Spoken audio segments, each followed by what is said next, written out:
हमें बाबा साहब ने कहा था संविधान हैंड ओवर करते हुए कि आज मैं ये संविधान दे रहा हूं आपके हाथों में।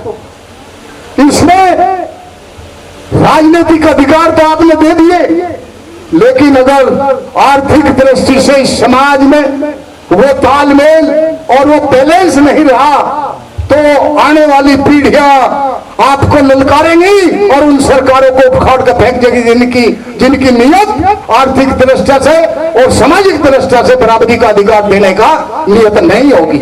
तो साथियों,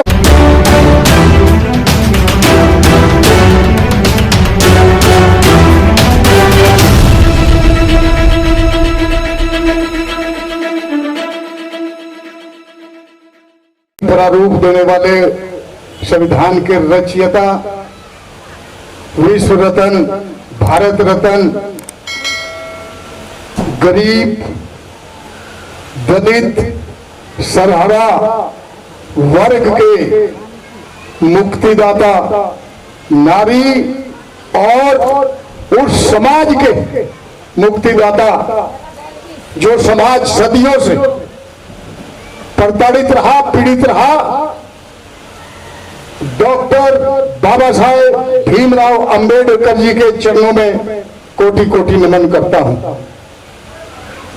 आज इस स्थापना दिवस के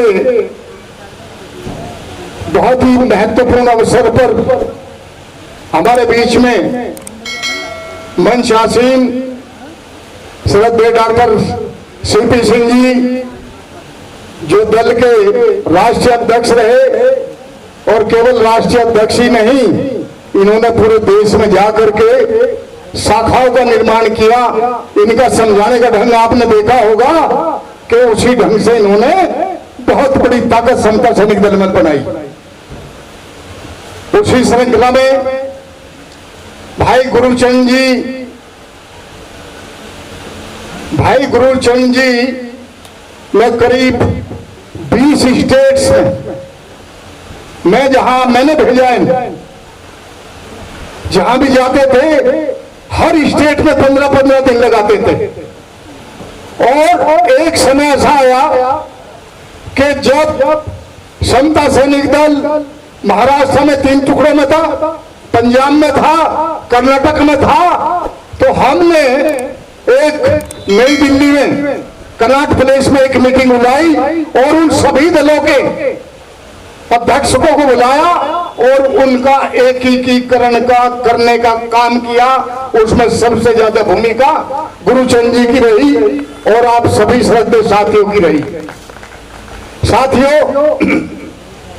एक समय ऐसा आया हमारे बीच में राष्ट्रीय अध्यक्ष भाई तेज सिंह गौतम जी, उनकी जितनी भी सराहना की जाए बहुत कम है कि उन्होंने अब गांव-गांव का जो सिस्टम बनाया, मैं समझता हूं ये सबसे बेहतर और सबसे उम्दा जो दल को स्थापित करने में कारगर सिद्ध होगा।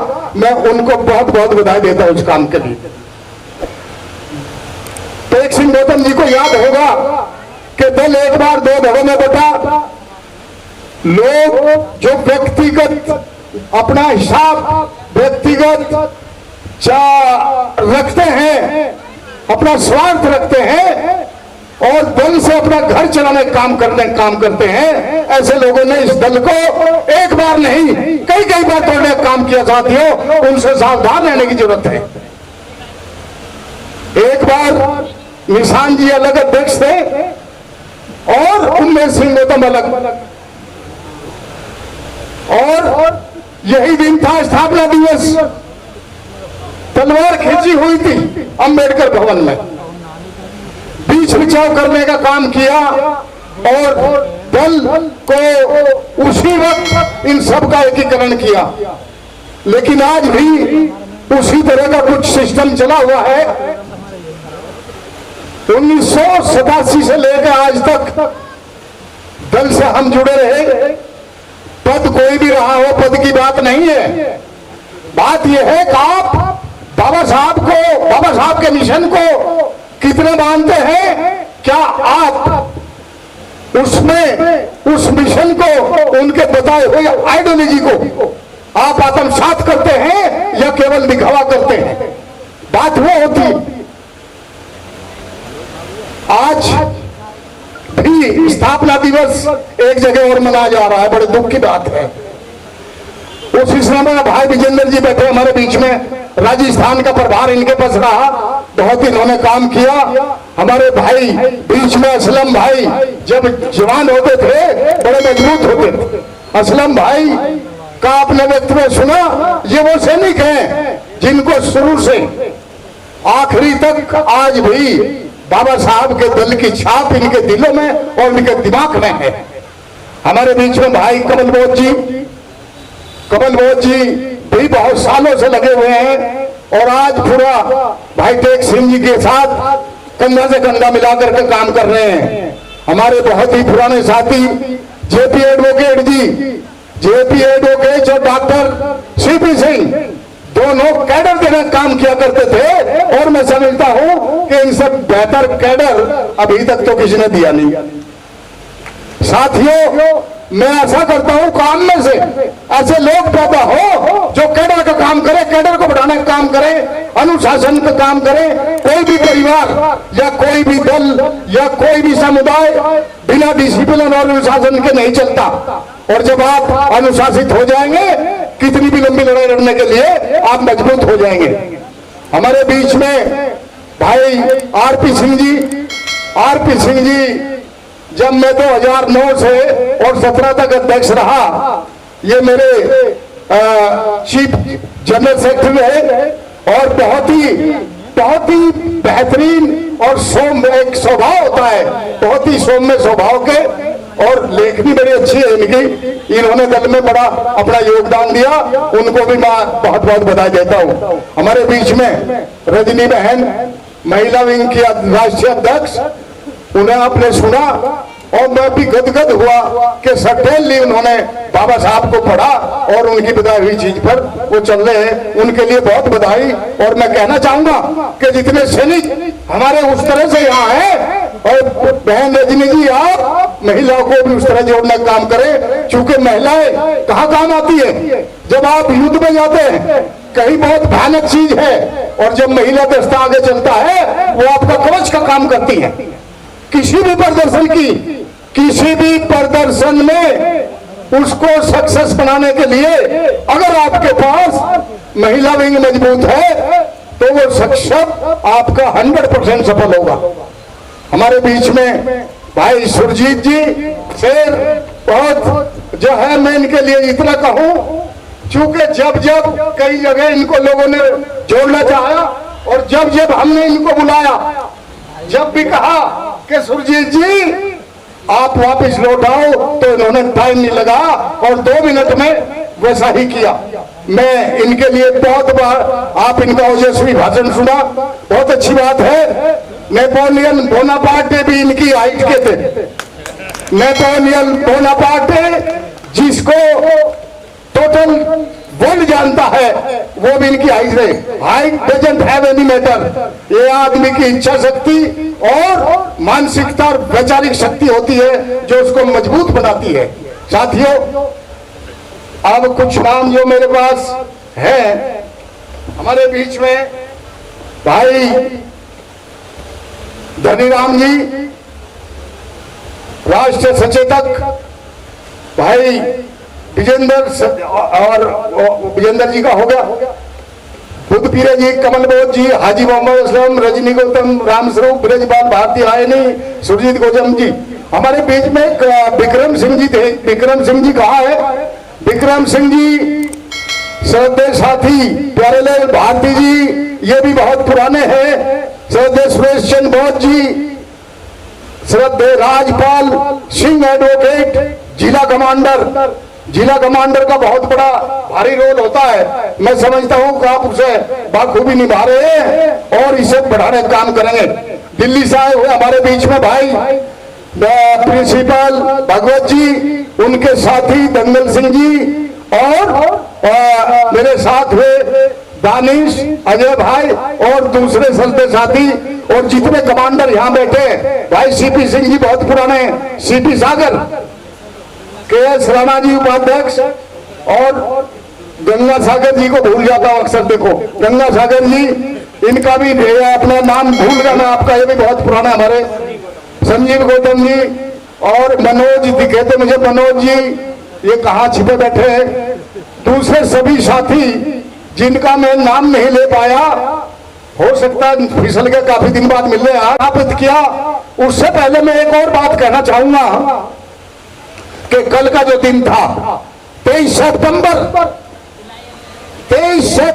24 सितंबर से भी ज्यादा महत्वपूर्ण है। क्यों? कि बाबा साहब ने उस दिन समाज के उद्धार के लिए, समाज की क्रांति के लिए, समाज के जीर्णोद्धार के लिए संकल्प लिया था। जब वो बड़ौदा महाराजा गायकवाड़ के या किसके वो लगे थे सेक्रेटरी, तो वहां उनको जातिगत प्रताड़ित किया गया और वो वहां से जब चले बड़ौदा रेलवे स्टेशन पर पहुंचे तो भाई चांस वो ट्रेन जो है 5 घंटे लेट थी। और जब 5 घंटे लेट थी तो बाबा साहब कहीं एक छोटा सा बाग था उसके नीचे बैठ के जाकर के, और एक जिसको आज हम बोधि वृक्ष कहते हैं उसके नीचे बैठ करके बाबा साहब ने 27 सितंबर 1917 में नहीं 23 सितंबर 1917 में ये संकल्प लिया कि मैं जीऊंगा भी मरूंगा भी, और ये जो एक टैग लगा हुआ है मेरी जाति के लिए, मेरे समाज के लिए, मैं इसे उतार के ही छोड़ूंगा चाहे इसमें मेरे प्राणी क्यों ना जाए। तो साथियों वो संकल्प लिया उन्होंने 23 सितंबर 1917 में, और फिर ठीक उस संकल्प जो काम किया उन्हें जरूरत महसूस हुई 24 सितंबर 1924 को समता सैनिक दल का संगठन और ये गठन किया। क्यों किया? चूंकि उस समय ऐसी समाज में ऐसी विषमतावादी ताकतें काम कर रही थी कि आपको कहीं वो भी भाषण भी क्या सभा नहीं करने दी जाती थी, कहीं आपको इकट्ठा नहीं होने दिया जाता था। तो उन्हें समता सैनिक दल की जरूरत पड़ी और उन्होंने वो बातें सिपाही, वो लोग जो बाबा साहब के लिए, समाज के लिए नौछावी हो सकते थे, उन सबका संगठन बना समता सैनिक दल। और उसी दल के तहत चलते हुए 1925 में जो शताब्दियों से इस समाज को मारने का काम कर रही थी वो कौन थी? मनुस्मृति। और 25 सितंबर 1927 बाबा साहब ने उसको फूंक करके एक आगाज लगाई और उसी दिन से बाबा साहब पूरे देश में छा गए। महार तालाब की लड़ाई, फिर कालाराम मंदिर, मनुस्मृति, और फिर पेपर निकाला बाबा साहब की बढ़ते हुए कदम चलते ही गए। और आपको आज एक बात बताना चाहता हूं कि बाबू हरदास सैलन जो महाराष्ट्र के नागपुर के रहने वाले थे, 6 जनवरी 1935 को उन्होंने जय भीम का उद्घोष किया। कुछ मेरे साथी ये सोचते होंगे कि ये जय भीम पता नहीं किसने दिया, कहां से आया। कुछ लोग जब पैदा भी नहीं हुए थे जब से जय भीम का नारा 6 जनवरी 1935 को बाबू हरदास सैलन ने दिया। श्रद्धेय साथियों, मैं आपको बहुत कुछ नहीं कहना चाहता, लेकिन ये जरूर कहूंगा कि आज जो इस देश में विषमतावादी ताकतें फिर मुंह फैलाने लगी, फिर पैर फैलाने लगी, और आज समाज का दमन, चाहे वो रिजर्वेशन को मार के हो रहा है, चाहे संविधान को बदल के हो रहा है, और चाहे संविधान को बदलने की बात भी न हो, सुप्रीम कोर्ट के द्वारा किया जा रहा है। जो चीजें हमें मिलती थी, जो चीज हमें बाबा साहब ने संविधान में दी, उनको आनंद फानन में डायरेक्टली इनडायरेक्टली वो सबको मटिया मेट किया जा रहा है। साथियों, उसकी लड़ाई को लड़ने के लिए, संविधान की रक्षा के लिए अगर आपको जरूरत पड़ती है, आप कभी कर सकते हैं इसको जब आपके पास जल बल पर मजबूत है। साथियों, कोई लड़ाई अकेला टेक सिंह गौतम, अकेला जोशी या डॉक्टर सीपी सिंह या XYZ कोई नहीं लड़ सकता। मैं आपसे गुजारिश करने आया हूं इस बात की, आज वही थी जो पहले कभी 4 साल और 2 200 साल पहले थी वो फिर धीरे धीरे डेवलप हो रही है। धीरे धीरे आज किसी भी गांव देहात का बच्चा जब पहले पढ़ता था, किसी भी समाज का, किसी भी जात का, वो ये सोच कर पढ़ता था मुझे नौकरी मिलेगी दिल्ली में जाकर या किसी शहर में। उन नौकरी को खत्म करके कॉन्ट्रैक्ट बेसिस पर काम हो गया साथियों। और जब कॉन्ट्रैक्ट बेसिस पर काम हो गया इसका मतलब रिजर्वेशन खत्म हो गया। रिजर्वेशन कहाँ है?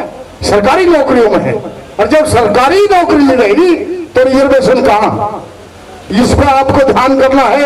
अगर ये 4, 10, 20 लोग या और सामने बैठे लोग आज जो इस स्थिति में है उसका मतलब केवल एंड केवल रिजर्वेशन है, चाहे वो पॉलिटिकल रिजर्वेशन है और चाहे वो सर्विस का रिजर्वेशन है। साथियों, हमें बाबा साहब ने कहा था संविधान हैंड ओवर करते हुए कि आज मैं ये संविधान दे रहा हूं आपके हाथों में। इसमें राजनीतिक अधिकार तो आपने दे दिए, लेकिन अगर आर्थिक दृष्टि से इस समाज में वो तालमेल और वो बैलेंस नहीं रहा तो आने वाली पीढ़ियां आपको ललकारेंगी और उन सरकारों को उखाड़ कर फेंक देगी जिनकी नियत आर्थिक दृष्टि से और सामाजिक दृष्टि से बराबरी का अधिकार देने का नियत नहीं होगी। तो साथियों, मैं आपसे कहना हूं कि आज हम आर्थिक दृष्टि भी कमजोर है, राजनीतिक दृष्टि से जरूर हमारे एमपी एमएलए चुन के जाते हैं, लेकिन उनका भी मुंह बंद रहता है। वो किसी न किसी तरह से वो बात नहीं होती। अगर आप में से इस भट्टी में से निकल कर राजनेता बनेंगे तो सर्टेनली उनमें ताकत होगी, वो अपनी बात कह सकते हैं, या चाहे विधानसभा है और चाहे पार्लियामेंट है। आप सब लोगों से मेरी विनती रहेगी, जिसको भी आप सपोर्ट करें कम से कम वो मिशन की भट्टी में पका हुआ होना चाहिए। किसी अनगढ़ व्यक्ति को वहां मत भेजें केवल खाना पूर्ति के लिए।